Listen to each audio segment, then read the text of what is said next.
Gamay ra atong dila, apan kusog ang gahom.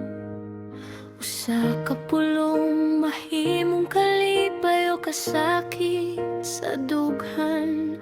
Ayaw kini baliwala, kay basin makasala. Busa bantay pirmi ang pulong nga mobula. Huna-huna aong nasa dili pa musulti, kay ang pulong dili na mahimong ibalik. Kung kalagot ang naa sa atong kasing-kasing, paghilo mo sa o pag-ampo sa Ginoo.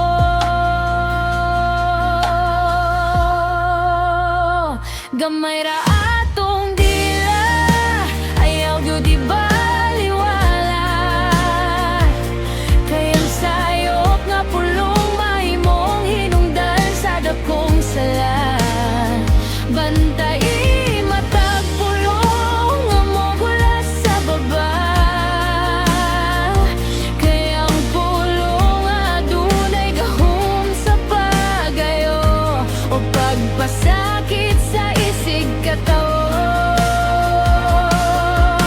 Pilia ang kamatuoran, pilia ang kayo, pilia ang pulong nga makahatag og kalinaw.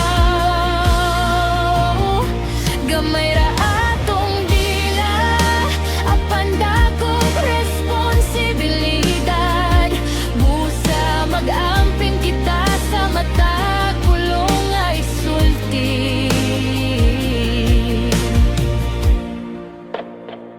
Dili tanan nga huna-huna kinahanglan isulti. Dili tanan nga kasuko ang ipadayag dayon. Kung pulong nato makapasakit sa uban, mas maayong mupugong kaysa magmahay sa ulahi.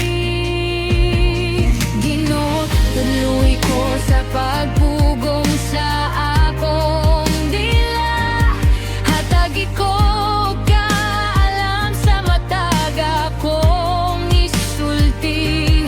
Himoa akong pulong nga mahimong panalangin, dili hinungdan sa kasakit o panagbangin.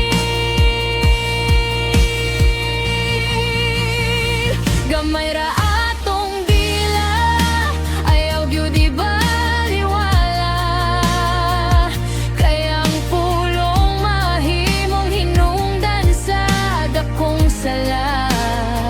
Bantay matag pulong nga mobulat sa baba, ug ipakita ang gugma sa matag higayon nga mosulti.